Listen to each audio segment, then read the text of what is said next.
जसा आदमापुरामध्ये भंडारा मांडला जातो ना, तसाच आपल्या गावामध्ये मांडलेला आहे. म्हणून ध्यानात ठेवा, मामा नक्की आपल्या सगळ्यावर प्रसन्न झालेले आहेत. त्यामुळे आपल्या सगळ्यांकडून हे कार्य या ठिकाणी घडते.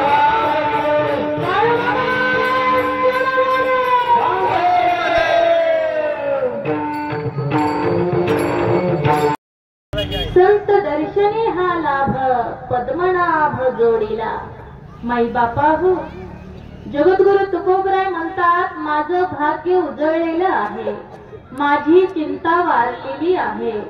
आता तुकोबरायांचं भाग्य का उजळलं, तुकोबरायांची चिंता का वारली, याचं उत्तर तुकोबरायांनी अभंगाच्या दुसऱ्या चरणामध्ये दिलेलं आहे की संत दर्शने हा लाभ पद्मनाभ जोडीला. मला संतांचं दर्शन झालं, त्यामुळे पद्मनाभ लवकर भेटला. आणि एकदा जर का पद्मनाभ भेटला, माझा भगवंत भेटला, माझे मामा भेटले, तर या मृत्यू लोकामध्ये आम्हाला 84 लाख योनीची जन्म मृत्यूची हेरझार घालावी लागते ना माई बापा हो. जर पद्मनाभ भेटला, मामा भेटले, तर आम्ही या जन्म मृत्यूच्या हेरझारीतून मुक्त होत असतो. म्हणून जगद्गुरु तुकोबराय म्हणतात की मला संतांचं दर्शन झालं, त्यामुळे पद्मनाभ भेटला. आणि पद्मनाभ भेटल्यामुळं या मृत्यू लोकामध्ये जन्म मृत्यूची हेरझार घालण्याची माझी चिंता वारली. मग ज्याच्यामुळे आमची चिंता वारली जाते, त्या भगवंताला तुम्ही आम्ही सगळेजण हृदयामध्ये भक्तिरूपी पेटी तयार करूया आणि त्याच्यामध्ये साठवून ठेवूया, असं जगद्गुरु तुकोबराय म्हणतात.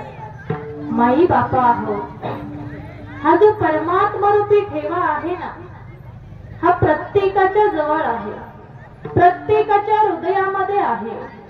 एवढंच की त्याच्यावर सांसारिक मायामोहाचा एक पटल आलेला आहे, पडदा आलेला आहे.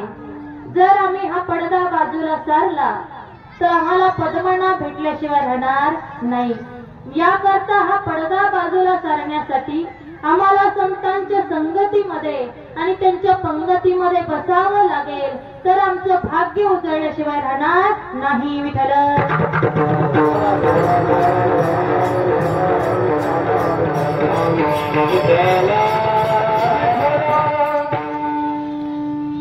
माई बापा हो, सेवेला सुरुवात करण्या अगोदर आयोजक मंडळी ही आसपास लहान मुलं जरा गोंधळ करतात, सगळ्यांना बसवून घ्या. अगोदर वाहनांचा आवाज, त्याच्या पुढे हा आवाज कमी पडतोय थोडासा. सगळ्यांनी बसून घ्या खाली. विठ्ठल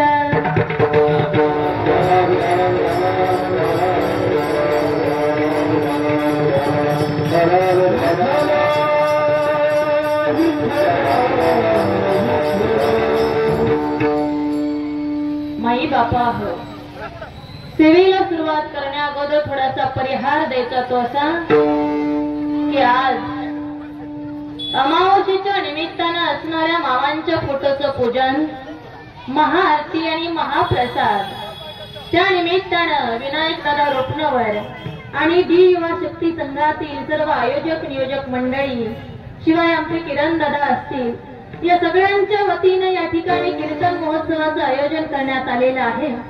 आणि या कीर्तन महोत्सवात सेवा करण्याची संधी आम्हाला देण्यात आली. म्हणून विनायक दादा असतील, किरण दादा असतील, डी युवा शक्ती संघातील सर्व नियोजक मंडळी असतील, सगळ्यांना मनापासून धन्यवाद. त्याचप्रमाणे उपस्थित गायक, वादक, टाळकरी, वारकरी, माळकरी, विनेकरी ताई यांनाही मनापासून धन्यवाद. ज्या दादांची सुंदर अशी माईची सिस्टीम आहे त्या दादांनाही मनापासून धन्यवाद. माई बापा हो, ज्यांच्यामुळे मी या ठिकाणी उभी आहे ते माझे पती परमेश्वर, त्यांनाही मनापासून धन्यवाद. माझ्या स्वर्गवासी वडिलांच्या पवित्र स्मृतीला अभिवादन करून आजच्या सेवेला सुरुवात करते.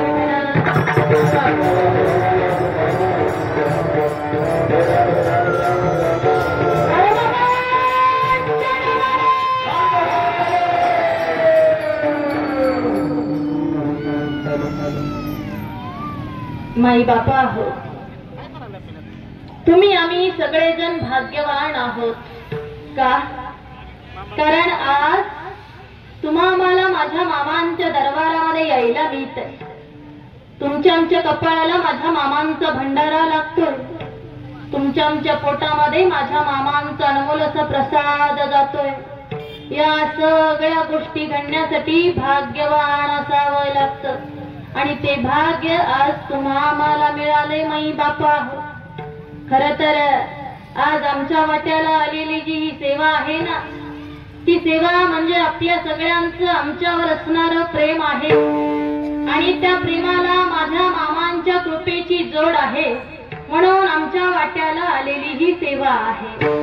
खरं सांगू का, मामांचं या लेकींवर खूप प्रेम असतं माई बापा. लेकी या संतांच्या आवडीच्या असतात. या लेकींवर मामांचं खूप प्रेम असतं. अर्थात आई बापाच्या जशा लाडक्या लेकी असतात ना, तसं संतांच्या लाडक्या लेकी असतात.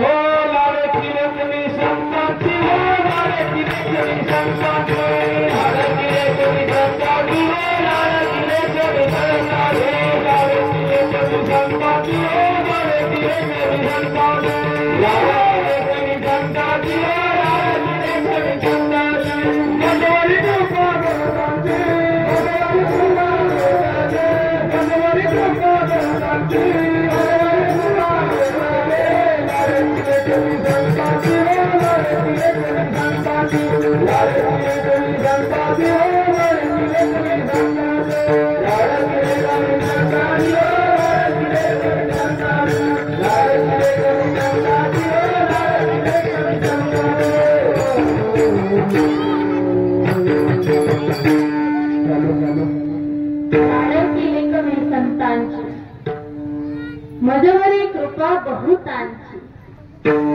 आपल्या सगळ्यांचं आमच्यावर असणारं प्रेम, त्या प्रेमाला माझ्या मामांच्या कृपेची जोड. त्यामुळे म्हणावं असं वाटतं की मी संतांची लाडकी लेक आहे. माई बापा, मी वारंवार आपल्या सगळ्याला सांगत असते की आम्ही सगळेजण भाग्यवान आहोत. का बरं मी सारखी सांगत असते? भाग्यवान हा शब्द मी वारंवार का वापरत असते माई बापा हो?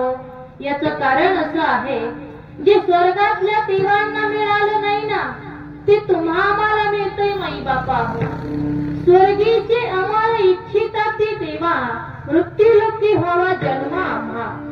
स्वर्गातले देव सुद्धा इथं जन्म घेण्याची इच्छा व्यक्त करतात. कशासाठी? फक्त या सोहळ्यामध्ये सहभागी होण्यासाठी, भगवंताचं नामस्मरण करण्यासाठी, नामसंकीर्तन करण्यासाठी, त्याची भक्ती करण्यासाठी माई बापा. म्हणजे स्वर्गातल्या देवांना इच्छा व्यक्त करून सुद्धा मिळत नाही, ते तुम्हा मला मिळते. म्हणून तुम्ही आम्ही भाग्यवान आहोत.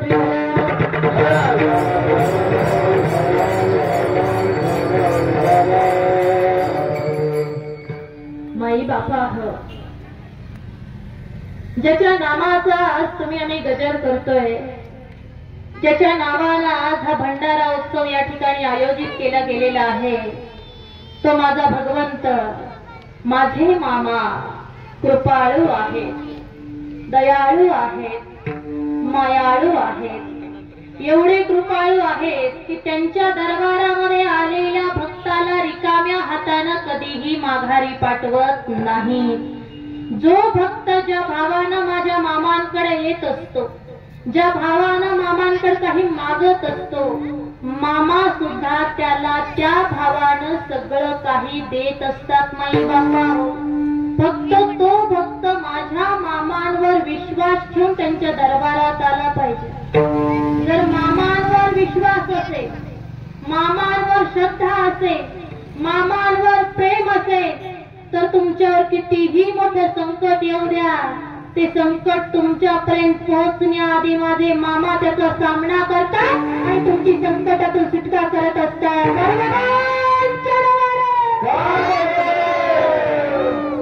असा हा माझा कृपाळू भगवंत आहे. ऐका ना माई बापा, 1928 सालामध्ये घडलेली घटना आहे. कर्नाटक राज्यामध्ये विजापूर नावाचा जिल्हा आणि या जिल्ह्यामध्ये मुधोळ नावाचा तालुका आहे. माझ्यापेक्षा तुम्हा सगळ्याला हे जास्ती माहिती असणार आहे. या मुधोळ तालुक्यामध्ये केरूर नावाचं जे गाव आहे ना माई बापा, त्या केरूर असे लकाप्पा बेकिरे नावाचे एक महान मामांचे भक्त होऊन गेले. त्यांचं जे मामांच्या चरित्र ग्रंथामध्ये चरित्र आलेलं आहे ते लक्षवेधक आहे. मामांच्या ग्रंथामध्ये आलेला त्यांच्या नावाचा जो अध्याय आहे तो लक्षवेधक आहे. माई बापा, झालं काय, लकाप्पा बेकिरे यांचा जन्म 1900 साली झालेला आहे. ज्यावेळी ते 20 वर्षाचे झाले, 1920 सालापासून ते आप्पाच्या वाडीला हलसिद्धनाथाच्या दर्शनाला जाऊ लागले. तिथं गेल्यावर सगळ्या लोकांकडून त्यांना कळू लागलं की सद्गुरू संत बाळू मामा हे एक महान देवर्षी आहेत. मामा पुढं होणारं सगळं भाकीत करतात, म्हणजे पुढं होणारं सगळं आधीच सांगतात असं मामांविषयी त्यांना माहिती झालं. म्हणून या लकाप्पा बेकिरे पहिलवानाच्या मनामध्ये मामांबद्दल भाव निर्माण झाला, श्रद्धा निर्माण झाली. माई बापा हो, 1928 साली ते 28 वर्षाचे झाले होते. पहिलवान होते, ताकद होती माई बापा हो, पण नम्रताही त्यांच्या अंगी तेवढीच होती. ज्यावेळी त्यांना कळालं की मामा बकऱ्या घेऊन कर्नाटकाच्या भागामध्ये आलेले आहेत, मात्र त्या भागामध्ये चारा नाही, म्हणून मामा बकऱ्या घेऊन माघारी निघाले. त्यावेळी या लकाप्पा बेकिरेच्या मनामध्ये विचार आला की अरे, मामा ज्या रस्त्याने माघारी जाणार आहेत तो रस्ता आपल्या शेताच्या जवळून जातो. आता ते शेत त्या पैलवानाचं नव्हतं, त्यानं एका ब्राह्मणाचं करायला घेतलेलं होतं. पण त्यानं विचार केला, मामाच्या बकऱ्याची पोट नाही भरली तर बकऱ्याचा जीव जसा तळमळतो तसा मामाचा जीव तळमळतो. मग आता बकऱ्या आपल्या शेताच्या जवळून जाणार आहेत, आपल्या शेतामध्ये बकऱ्यांना आवडणारं लुसलुशीत गवत आहे, बकऱ्यांना आवडणारा बाबळीचा पाला आहे. मग आपण जाता जाता मामांच्या बकऱ्या अडवूया आणि आपल्या शेतामध्ये चरायला सोडूया, असा विचार त्या पहिलवानाने केला. माई बापा हो, आणि ज्या रस्त्याने मामाच्या बकऱ्या येत होत्या त्या रस्त्यावर हा पहिलवान जाऊन आडवा उभा राहिला. त्यानं जे स्वप्न बघितलं होतं की मामाच्या बकऱ्या आल्या की अडवायच्या आणि शेतामध्ये चरायला सोडायच्या, काहीच वेळात ते स्वप्न पूर्ण झालं. त्यानं मामाच्या बकऱ्या येताना बघितल्या, रस्त्यामध्ये आडवा उभा राहिला, सगळ्या बकऱ्या अडवल्या आणि आपल्या शेतामध्ये चरायला सोडल्या. आता त्यांच्या शेतामध्ये चारा भरपूर होता, म्हणून मामांच्या बकऱ्या अधाशीपणे चरू लागल्या, त्यांची पोटं भरू लागली आणि बकऱ्याची भरलेली पोटं बघून त्या पहिलवानाला समाधान वाटू लागलं. मात्र काही क्षणात बकऱ्याच्या पाठीमागं चालत येणारे सद्गुरू संत बाळूमामा त्या ठिकाणी आले आणि मामांनी बघितलं आपल्या गड्यांनी, आपल्या सेवकांनी आपल्या बकऱ्या कुणाच्या तरी शेतामध्ये चारायला सोडलेल्या आहेत. त्यावेळी मामांना एवढा राग आला, माई बापा हो, एवढा राग आला, मामांच्या तळपायाची आग मस्तकाला गेली आणि मामा खड्या आवाजामध्ये आपल्या सेवेकरांना म्हणतात, अरे लेकांनो, तुमच्या टाळच्या बिळच्या फिरलं की काय, तुम्हाला अक्कल विचार आहे की नाही, अरे कुणाच्या शेतामध्ये बकऱ्या चरायला सोडल्या, कुणाचं घर चरायला निघाला, तुम्हाला काय कळतं बिळतं की नाही, डोकं बिळतं फिरलं की काय तुमचं. खड्या आवाजामध्ये मामा आपल्या सेवेकऱ्यांना असं बोलतात. जसं बंदुकीतून गोळ्या बाहेर पडाव्या तसं मामांच्या मुखातून शिव्या बाहेर पडत होत्या. पण मामांच्या समोर जाऊन त्यांना बोलण्याचं धाडस कुणामध्ये नव्हतं. माई बापा, पण तो जो पहिलवान होता तो मोठा धाडशी. तो पहिलवान अगदी नम्रतेने हात जोडून मामांच्या पुढे गेला आणि नम्रता असते ना माई बापा, याच्यामध्ये खूप मोठी ताकद आहे बघा. ज्याच्याकडे नम्रता आहे, ज्याला सहन करता येतं, ज्याला वागता येतं, त्याला या जगामध्ये ताठ मानेनं जगता सुद्धा येतं. हे ध्यानात ठेवा. आमच्याकडे नम्रता पाहिजे, सहनशीलता पाहिजे, कारण ज्याच्याकडे नम्रता आहे ना तो भगवंताला हृदयामध्ये कोणण्याची ताकद स्वतःच्या जवळ.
पण नम्रता आहे ना माई बापा हो, तो भगवंताला हृदयामध्ये कोणण्याची ताकद स्वतःच्या जवळ ठेवत असतो.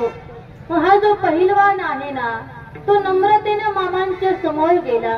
मामा आपल्या सेवेकरांना बोलत होते, रागवले होते. म्हणून त्या पहिलवानानं मामाला सांगितलं की मामा, याच्यामध्ये तुमच्या गड्याची काही चूक नाही बघा. मी स्वतः बकऱ्या अडवल्या, माझ्या शेतामध्ये चरायला सोडल्या. जर काही शिक्षा द्यायची असेल तर मला द्या, तुमच्या गड्यांना काही बोलू नका. त्या पहिलवानाची ती नम्रता बघून मामांचा राग जागच्या जागी शांत झाला. माई बापा, मामा बर्फासारखे थंड झाले.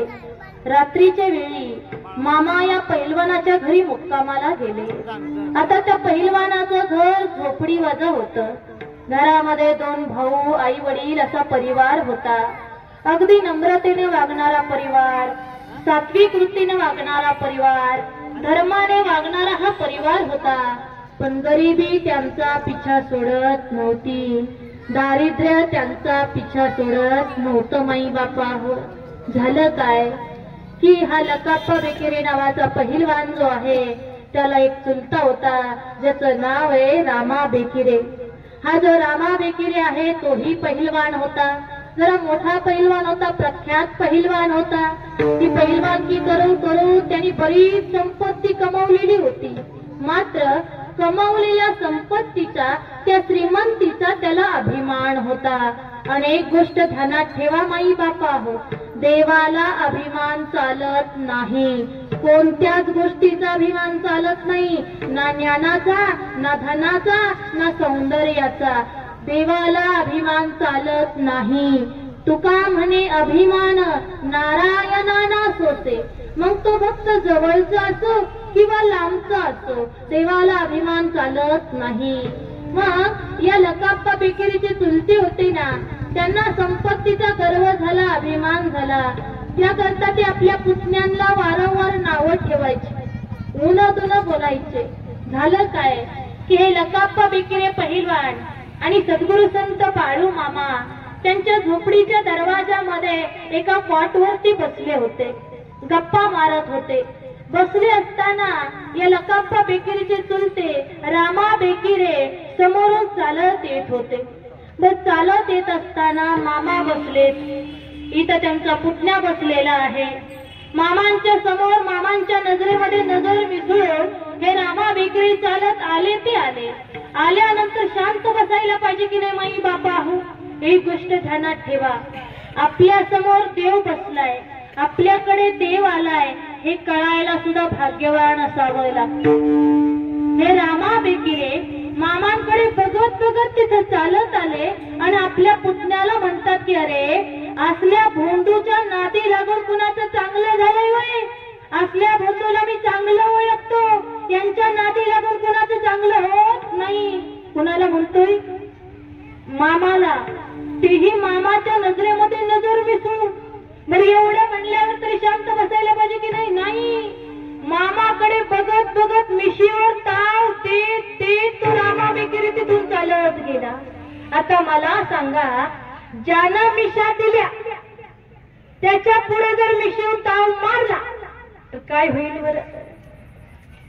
लक्षात येत आहे ना माई बापा? अरे, हा अभिमान आहे ना. चांगलं काय, खरं काय, खोटं काय, योग्य काय, अयोग्य काय, काही कळू देत नाही बघा. रामा बेकिरीच्या बाबतीत तसंच झालं. देव समोर बसलाय पण कळालं नाही, देवाचा अपमान केला. संपत्तीचा अभिमान एवढा झाला की देवाच्या समोर मिशीवर ताव मारत चालत गेले. मात्र त्यांच्या कर्माचं त्यांना फळ मिळालं माई बापा. त्यांचा पापाचा शेर भरला होता आणि एकदा जर का पापाचा शेर भरला की पालता झाल्याशिवाय राहत नाही. झालं काय? रामा बेकिरे त्यांची पत्नी एवढी आजारी पडली माई बापा हो, एवढी आजारी पडली. अनेक दवाखाने केले, वैद्य केले, उपचार केले, पण काही फायदा झाला नाही. त्या उपचारासाठी जमवलेली सगळी जी संपत्ती होती, त्या संपत्तीचा अभिमान त्यांना होता, ती सगळी संपत्ती संपून गेली. शेवटी शेत विकायला सुरुवात झाली आणि त्यांच्या घराची परिस्थिती एवढ्या खालच्या थराला गेली, एवढ्या खालच्या थराला गेली की पुन्हा वर कधी आलीच नाही. म्हणून ध्यानात ठेवा, देव आम्हाला देतो, देवाकडून घेणं सोपं आहे, पण देवानं दिलेलं टिकवता आलं पाहिजे. त्याच्याकडे मागणं सोपं आहे, त्याच्याकडून घेणं सोपं आहे, पण त्यानं दिलेलं टिकवणं अवघड आहे. माई बापा जा, इकडे बोलू नका ना तुम्ही, अजिबात बोलू नका. इथं बसू द्या, बोलू नका, बसू द्या, बोलू नका अजिबात. तो द्यायला तयार आहे माई बापा हो, पण दिलेलं आम्हाला टिकवता आलं पाहिजे. रामा बेकिरीला देवानं दिलं, पण टिकवता आलं नाही. ऐका ना, गुरुचरित्रामध्ये एक नवलपूर्ण कथा सांगितली जाते बघा. गाणगापुरामध्ये वाळून वटून गेलेल्या औदुंबराला पालवी फुटली होती म्हणे. तसं मामांच्या चरित्रामध्ये सुद्धा नवलपूर्ण घडलेलं आहे माई बापा हो. हे जे विना घ्या एक जण विठ्ठल घडलेलं आहे माई बापा हो. हे जे लकाप्पा बेकिरी नावाचे पहिलवान आहेत की नाही, त्यांचं घर झोपडी बाजा होतं. तुम्ही काय म्हणता त्याला, झोपडी म्हणता का छप्पर म्हणता? छप्पर म्हणता ना. त्या छपरीला आतमध्ये 2 लाकडं उभी केलेली असतात, त्याला काय म्हणतात? मेड म्हणतात की नाही. हा, मग त्या पहिलवानाची जे छप्पर होतं, जे घर होतं, त्याला आतमध्ये 2 मेढी होत्या माई बापा. ज्या क्षणी माझ्या मामांचं पवित्र पाऊल त्या पहिलवानाच्या घरामध्ये पडलं ना, त्या क्षणापासून त्या वाळून वटून गेलेल्या मेढीला पालवी फुटायला सुरुवात झाली. हळूहळू ती पालवी जास्त वाढू लागली, बहरू लागली, आणि बघता बघता त्याचं प्रचंड मोठ्या वटवृक्षामध्ये रूपांतर झालं. पण आश्चर्याची गोष्ट अशी होती माई बापा हो, कशी ती पालवी फुटली, वाढू लागली, बहरू लागली, तसं तसं त्या पहिलवानाची कीर्ती या जगामध्ये पसरू लागली. माझ्या मामांच्या कृपा आशीर्वादानं त्या पहिलवानाचं भाग्य उजळून निघालं.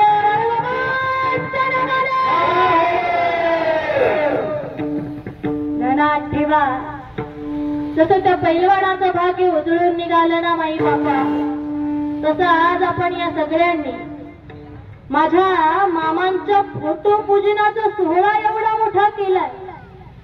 आपल्या सगळ्यांना खरं धन्यवाद देते मी. मामांच्या फोटो पूजनाचा सोहळा तुम्ही एवढा मोठा करताय, मामाचं मंदिर बांधलं तर किती मोठा सोहळा करताय, बरोबर आहे की नाही? याकरता पुन्हा एकदा सगळ्या तरुण मंडळीला मनापासून धन्यवाद. आज तुम्ही हे जे अनमोल काम केले ना माई बापा हो, नक्कीच आपल्या सगळ्यांचं भाग्य उजळल्याशिवाय राहणार नाही. मंगाचं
अवघी चिंता वारली.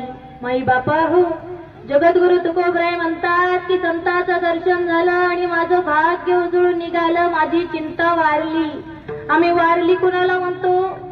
जी कायमची गेली, अर्थात मेली, म्हणजे वारली, ती परत माघारी येत नाही.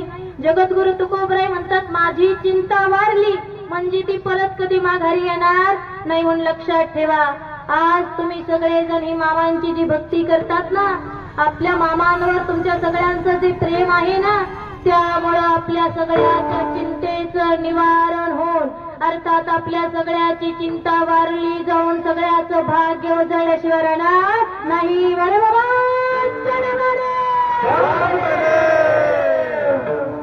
मग माई बापा हो, ज्याच्यामुळे आमचं भाग्य उजळलं जातं त्याच्या नावाचा गजर आम्ही केला पाहिजे की नाही सांगा बरं? केला पाहिजे ना. मग करायचंय का? तर थोडस विकू द्या ह्या माईकला. हा करायचं ना गजर. आदमापूरच्या देवाचं चांग भलं बोला, देव बाळू बाबा भंडारात झाला, देव बाळू बाबा भंडारात झाला, देव बाळू बाबा भंडारात झाला, देव बाळू बाबा भंडारात झाला. आदमापूरच्या देवाचं चांग भलं बोला,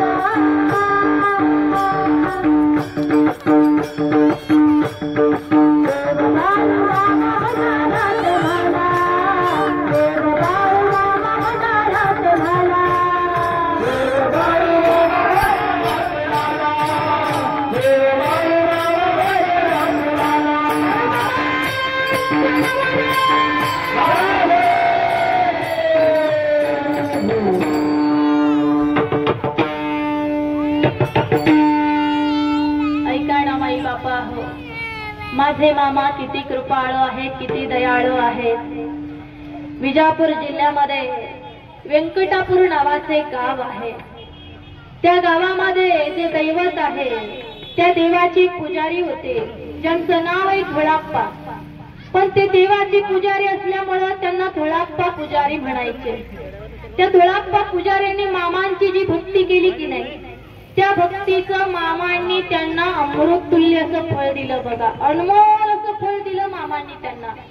झालं काय, पावसाळ्याच्या आरंभी मामांच्या बकऱ्या मोहोळच्या भागामध्ये असायच्या आणि मामाच्या भागामध्ये गेले की हे धुळाप्पा पुजारी मामांच्या सेवेला यायचे. त्यांच्या मनामध्ये जो भाव होता तो अगदी शुद्ध भाव होता. ज्या भावाची भगवंताला गरज असते ना, तो भाव त्यांच्या मनामध्ये होता. आणि ध्यानात ठेवा, भावाशिवाय भगवंत आकळला जात नाही. भाव भय आकळे एरवी नाकळे, करतरी आवळे तैसा हरी.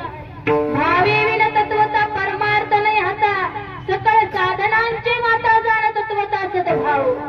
मामांच्या दरबारामध्ये आलाय खरंय, पण मनामध्ये मामांबद्दल भाव नाही, श्रद्धा नाही. अशा हजारो वाऱ्या केल्या ना तर फायदा होणार नाही. इथं यायचंय ना, मनामध्ये शुद्ध भाव घेऊन या माई बापा. हे जे धुळाप्पा पुजारी होते ना, यांच्या मनामध्ये मामांबद्दल शुद्ध भाव होता.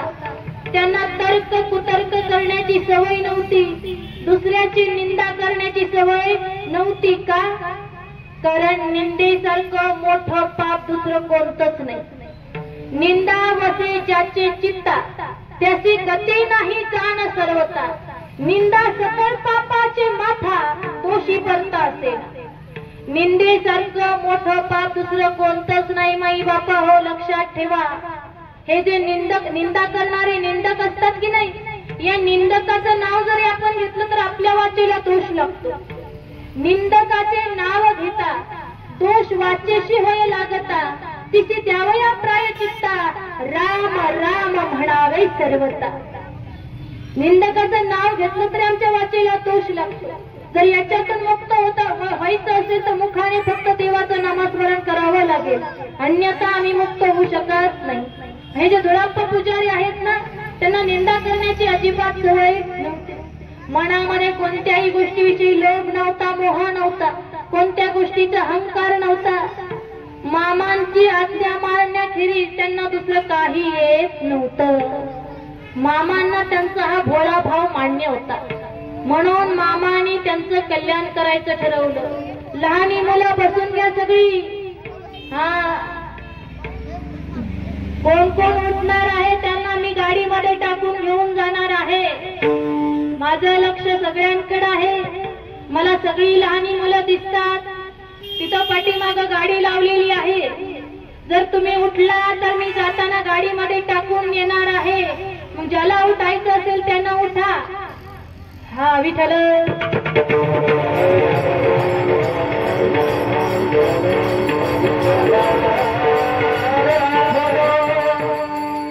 माई बापा हो, या धुळाप्पाच्या भक्तीवर मामा प्रसन्न झाले आणि त्यांचा उद्धार करायचं ठरवलं.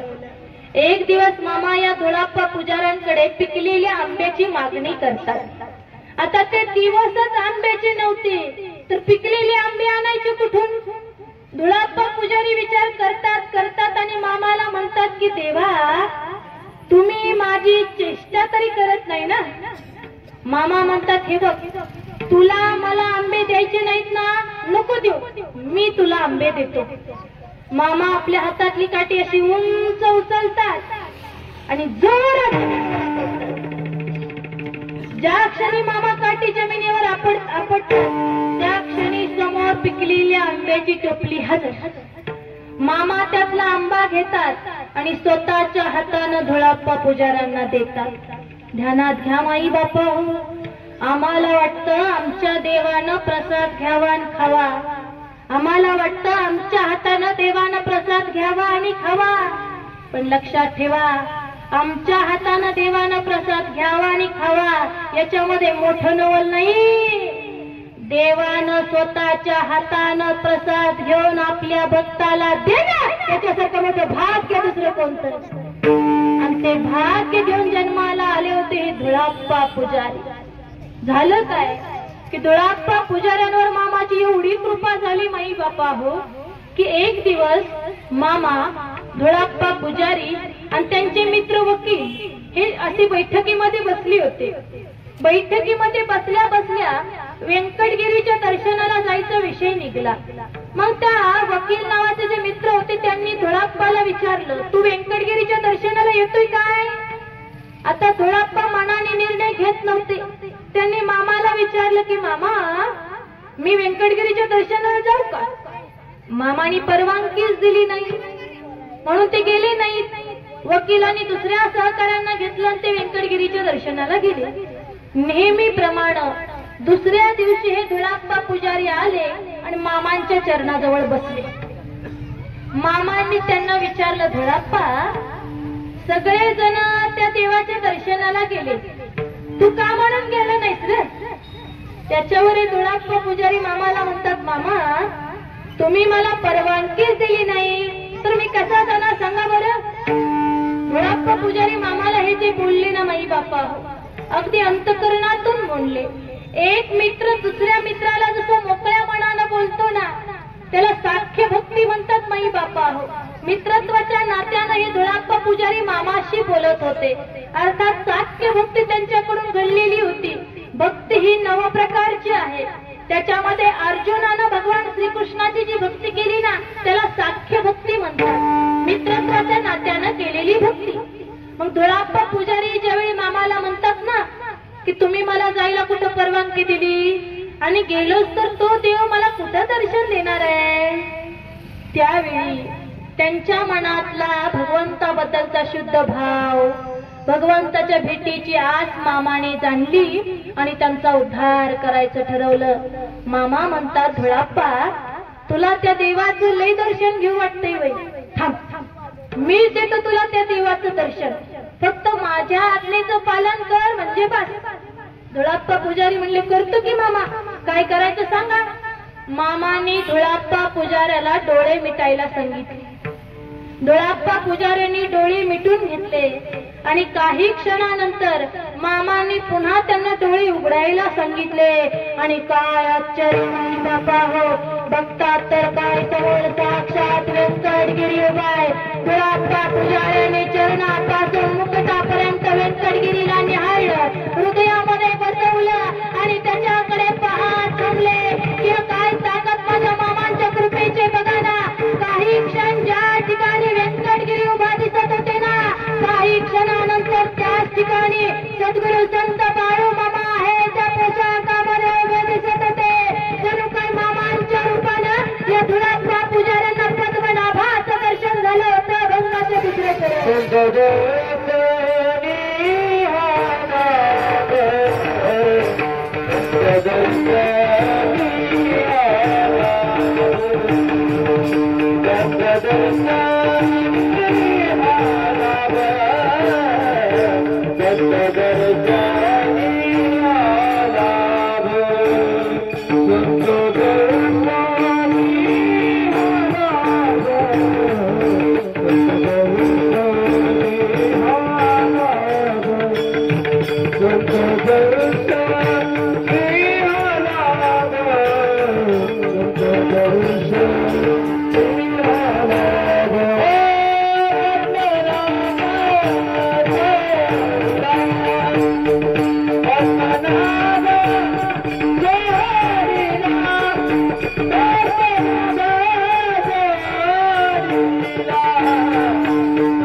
पद्मनाभ जोडीला लक्षात घ्या. जसं थोडापणा मामांच्या रूपानं पद्मनाभाचं दर्शन झालं ना, तसं आज तुम्हा आम्हाला माझ्या मामांच्या रूपानं पद्मनाभाचं दर्शन झालेलं आहे. आणि ध्यानात ठेवा, ज्याला कुणाला पद्मनाभाचं दर्शन होतं, माझ्या मामांचं दर्शन होतं, त्याचं भाग्य उजळल्याशिवाय राहत नाही. याकरता ज्याच्यामुळे आमचं भाग्य उजळतंय त्या पद्मनाभाचं भजन सगळ्यांनी प्रेमानं करायचंय. विठोबा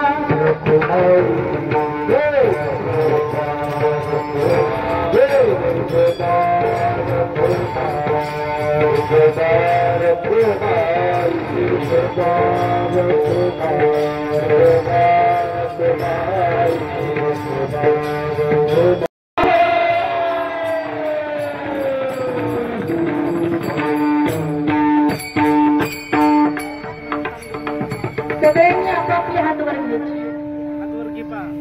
थंडी वाजते का सगळ्यांना? नाही, मग गरम होतंय का?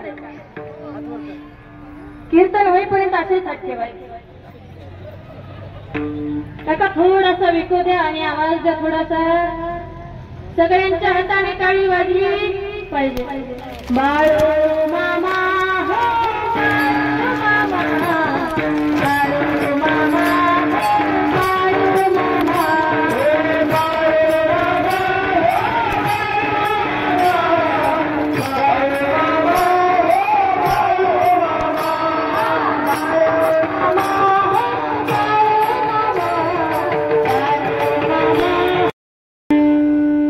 बापा हो, हा गजर, हे भजन म्हणजे तुमचं आमचं जीवन आहे. फक्त याला आचरणात आणलं ना, भाग्योदय व्हायला वेळ लागत नाही, भाग्य उजळायला जास्त वेळ लागत नाही. थोडं कमी करा. लक्षात ठेवा, जो कोणी मामाचं भजन करतो, त्यांचं नामस्मरण करतो, त्यांची भक्ती करतो, मामा त्याच्यावर कृपा करत असतात. आणि एकदा जर का मामांची कृपा झाली तर आंधळा बघू शकतो, मुका बोलू शकतो, बहिरा ऐकू शकतो, पांगळा चालू शकतो, रोगी निरोगी होऊ शकतो आणि पापी सुद्धा पुण्यवान होऊ शकतो. ही ताकद मामांच्या कृपेचे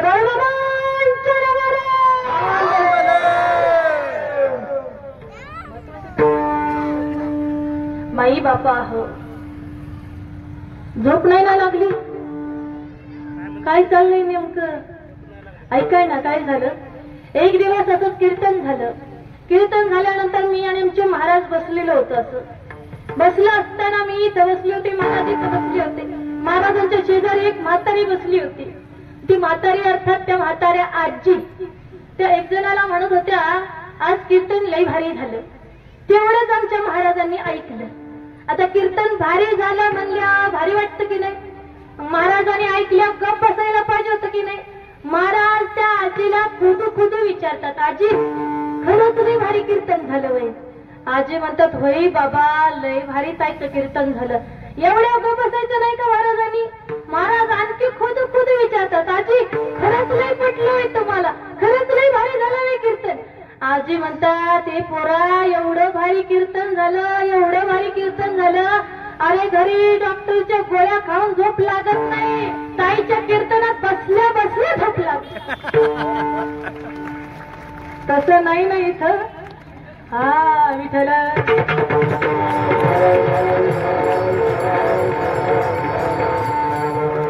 माई बापा हो, कापशी नावाचं जे गाव आहे, त्या कापशीच्या शेजारी बाळेघर म्हणून ठिकाण आहे.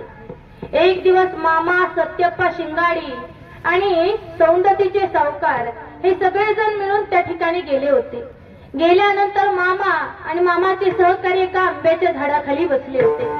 त्या आंब्याच्या झाडाच्या जवळून एक पांद जात होती. त्या पांदेतून कापशी गावातल्या पश्चिम भागची 10 ते 12 मुलं बोलत चाललेली होती. आणि ही 10-12 मुलं जे काही बोलत होती ते सगळं मामाला आणि मामाच्या सहकार्याला ऐकायला येत होतं. मग ती जी 10-12 मुलं होती ती नेमकी काय म्हणत होती? ती एकमेकाला म्हणत होती की अरे बाळू मामा देव सांगतोय म्हणे, बाळू मामा चमत्कार गावतोय म्हणे, चला काय चमत्कार गावतो ते तरी बघूया, बाळू मामा कसा आहे ते तरी बघूया. गेली 12 वर्ष झाली आपण बाळू मामाला पाहावं म्हणतोय, पण ते काय आपल्याला घडत नाही. अशा प्रकारे ती 10-12 मुलं बोलत चाललेली होती. पोरांनी जे बोललं ते सगळं ऐकलं कुणी? मामाने मामाच्या सहकार्याने. पण पोरांना कळालं नाही. पांद जवळ होती. पांदेतून जाताना त्या पोरांनी झाडाखाली बसलेल्या मामाला आणि त्यांच्या त्या सहकारी मंडळीला बघितलं आणि तिथूनच आवाज दिला, अहो मंडळी, बाळू मामा धनगर कुठे माहिती का तुम्हाला? ऐकलं कुणी? मामानी. आता मामाने ऐकलं, मामाच्या सहकार्याने ऐकलं. मामाच्या सहकार्यांना कळच ना की त्या पोरांना काय उत्तर द्यावं. सगळे शांत बसले, सगळे शांत बसले. पण मामाच त्या पोरांना म्हणतात, ए पोरांनो, तो बाळू मामा धनगर होय, तिकडे लांब डोंगरात आहे बघा. कसा भगवंत आहे बघा बरं माई बापा हो. उगाच त्याला चतुर म्हणत नाहीत. चतुरा तो शिरोमणी, गुण लावण्याची खाणी. उगाच त्याला चतुर म्हणत नाही.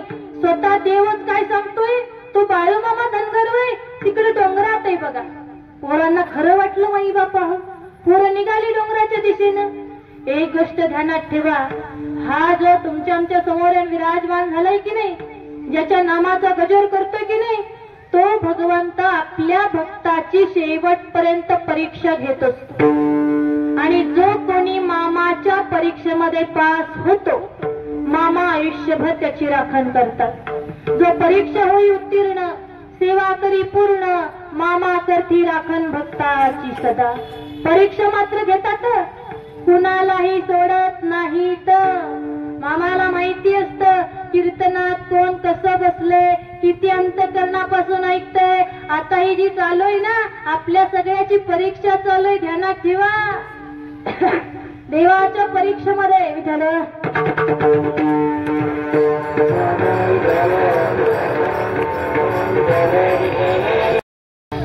की नाही आपल्या हातामध्ये. जणू काही मामा त्या पोरांची परीक्षा बघत होते. पण पोरं काही अंतरावर गेली असावी, त्यावेळी मामाने त्यांच्या मनातला शुद्ध भाव जाणला. जणू काही ती पोरं मामांच्या परीक्षेमध्ये पास झाली.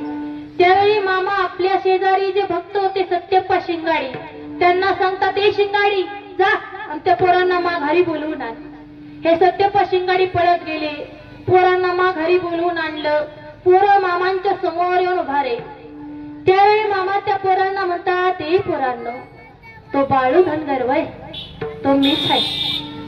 तुम्हाला चमत्कार बघायचा आहे नव, मी तुम्हाला चमत्कार दाखवतो. पण जर चमत्कार बघायचा असेल तर अगोदर आपापल्या कमरा घट्ट पकडा आणि माझ्या आज्ञेचं पालन करा. जर तुम्ही माझ्या आज्ञेचं पालन करणार असाल तर मी चमत्कार दाखवतो, अन्यथा नाही. आता मला सांगा, चमत्कार बघायला कुणाला नको वाटतं? लहान्यापासून म्हाताऱ्यापर्यंत फक्त चमत्कार तर पाहिजे ना माई बापा. पोरं तयार झाली ना, मामाला म्हणतात ठीक आहे, आम्हाला चमत्कार दावा, आम्ही तुमच्या आज्ञेचं पालन करतो. लगेच पोरांनी आपापल्या कमरा घट्ट पकडल्या. पोरांनी कमरा घट्ट पकडल्या की मामांनी पोरांना आज्ञा केली की पोरांनो आपापले डोळे मिटून घ्या. पोरांनी डोळे मिटले आणि लक्षात घ्या, ज्या क्षणी त्या पोरांनी आपले डोळे मिटून घेतले ना, त्या क्षणी माझ्या मामांनी आपलं रूप पालटलं आणि 7 फळीच्या भुजंगाचं रूप धारण केलं. मामा आनंदाने डुलू लागले, कसा पुकार टाकू लागले. त्यावेळी सत्यप्पा शिंगाडीने पोरांना डोळे उघडायला सांगितले. पोरे डोळे उघडून बघतात तर काय, समोर 7 फळीचा भुजंग आहे, आनंदाने डुलत आहे, कसा पुकार टाकत आहे. अरे 7 फळीच्या भुजंगाला बघून परत धक्का कापू लागली, अंगातून घाम गळू लागला. त्यावेळी पुन्हा सत्यप्पा शिंगाडीने पोरांना डोळे मिटायला सांगितले आणि माझ्या मामांनी पूर्ववत रूप धारण केलं आणि मग पोरांना डोळे उघडायला सांगितले. ज्या क्षणी पोरांनी डोळे उघडले ना, त्या क्षणी समोर सद्गुरू संत बाळू मामा उभे दिसले. पोरं पळत गेली अशी मामांच्या चरणी लागली. त्यावेळी मामा त्या पोरांना म्हणतात, ए पोरांना, ए बाळांना, बघितलं ना मग चमत्कार? कशाही असो, गेली 12 वर्ष झाली तुम्ही माझी आठवण काढताय. म्हणजे गेली 12 वर्ष झाली तुम्ही माझी आठवण काढून माझी भक्ती करणारे माझे भक्तच आहात. लक्षात घ्या, त्या पोरांनी 12 वर्ष मामाला भेटण्याची आस मनामध्ये धरली होती. 12 वर्ष मामांची भक्ती केली होती माई बापा हो. आणि जो कोणी अंतकरणापासून मामांची भक्ती करतो ना, आजही मामा त्याला सगुण आणि साकार रूपामध्ये दर्शन देतात. आजही मामा भुजंगाच्या रूपामध्ये आपल्या भक्ताला दर्शन देतात. फक्त तो भक्त तसा पाहिजे. आणि एकदा जर का मामाचं दर्शन झालं, भाग्य ऐश्वर्यात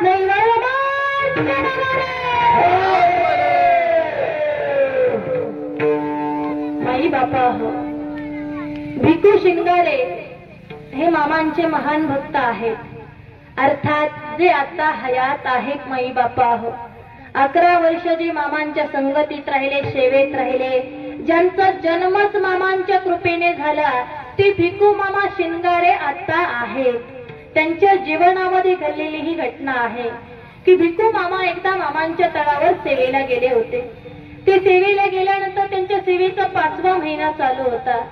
त्या 5व्या महिन्यानंतर मामांच्या बकऱ्या मेटक्याहून करड्याला गेल्या, करड्यावरून अर्जुनवाड्याला गेल्या, अर्जुनवाड्यातून नंद्याला गेल्या आणि नंद्यामधून मुगळीला आल्या. मुगळीमध्ये भाऊ गुरव नावाचे एक शेतकरी होते. त्या शेतकऱ्याच्या शेतामध्ये मामाने आपला तळ ठोकला. झालं काय की भाऊ गुरव नावाच्या शेतकऱ्याच्या शेतामध्ये वांग्याचं पीक होतं. त्याला भरघोस अशी वांगी लागली होती, कोळी कोळी वांगी लागली होती माई बापा हो. पण ज्या क्षणी मामाने आपला तळ तिथं बसवला, त्या क्षणी मामांच्या बकऱ्यांनी त्या शेतकऱ्याच्या शेतातली सगळी वांगी खाऊन फस्त करून टाकली. त्या वांग्याच्या झाडाचा पाला, सगळी वांगी, सगळी फुलं मामांच्या बकऱ्यांनी खाऊन टाकली. त्यावेळी त्या शेतकऱ्याला थोडंसं दुःख झालं. तो शेतकरी मामांच्या जवळ आला आणि मामाला म्हणू लागला, मामा, आम्ही एवढ्या कष्टानं आणलेलं हे पीक होतं, शेतकऱ्याचं जीवन याच्यावर अवलंबून असतं मामा. आता आम्ही कसं जगणार मामा? आमची उपजीविका कशी चालणार मामा? तुमच्या बकऱ्यांनी सगळी वांगी खाऊन टाकली. अहो, वांग्याच्या झाडाला पान सुद्धा ठेवलं नाही का फुल सुद्धा ठेवलं नाही. तुमच्या या लोकांनी, या बकऱ्यांनी माझी सगळी वांगी खाल्ली. आता तुम्ही सांगा आम्ही कसं जगू बरं? तो शेतकरी अगदी व्याकुळतेनं मामाच्या पुढे विवळत होता. मामाने त्याचं सगळं ऐकून घेतलं आणि मग मामा त्याला म्हणतात की भाऊ उगाच रडू नगस, फक्त मी सांगतो तसं कर. या तुझ्या शेतातल्या वांग्याला पाला नाही, फळं नाही, फुलं नाही, म्हणून ही वांगी उपटून टाकू नको. माझ्यावर विश्वास ठेवून मी सांगतो तसं कर. मी तुला वचन देतो की याच जमिनीमध्ये असलेल्या याच झाडांना, याच देठांना एकाऐवजी 2 वांगी लागतात. ज्या क्षणी जमलेल्या सगळ्या लोकांनी हे ऐकलं ना, एकाऐवजी 2 वांगी लागतील, त्या क्षणी सगळ्यांनी तोंडाला हात लावला. हे कसं शक्य आहे? सगळेजण विचार करू लागले, पूर्वेला उगवणारा सूर्य कधी पश्चिमेला उगवेल काय? पण ध्यानात ठेवा, जर का माझ्या मामांच्या मनामध्ये आलं तर तिथे कोणाचं चालत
चालत नाही. आणि ध्यानात ठेवा, मामांच्या मनामध्ये होतं आपल्या या गावामध्ये यायचं, इथं विराजमान व्हायचं, अमावस्येचा सोहळा मोठा करायचा आणि इथल्या सगळ्या भक्तांचं भाग्य उजळून टाकायचं. ते काम आज माझ्या मामांनी केलेलं आहे.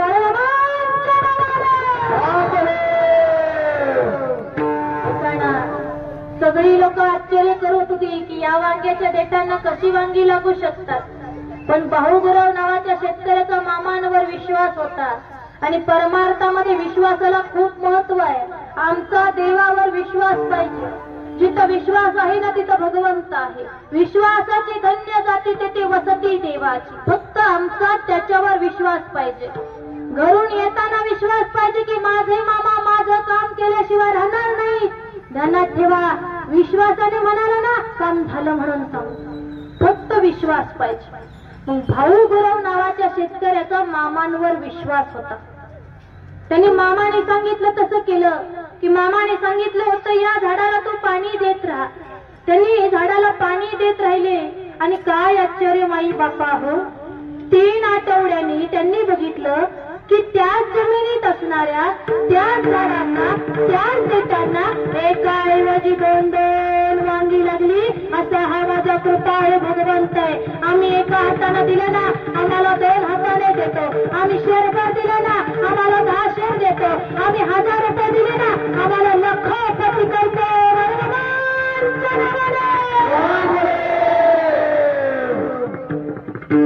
असा हा आमच्या कसं सांगू किती सांगू तुझा महिमा परंपार.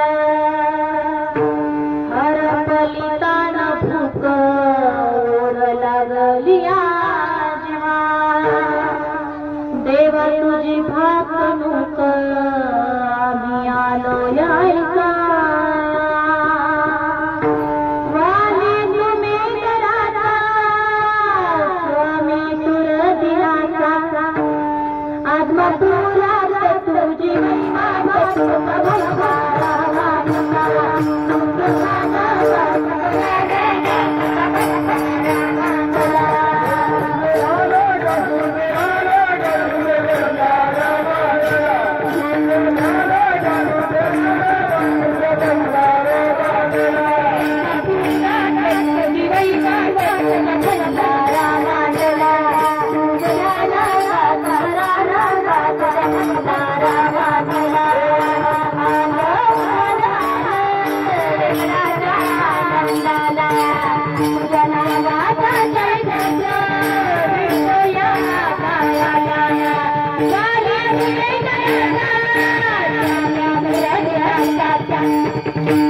तुझी बाई बाबा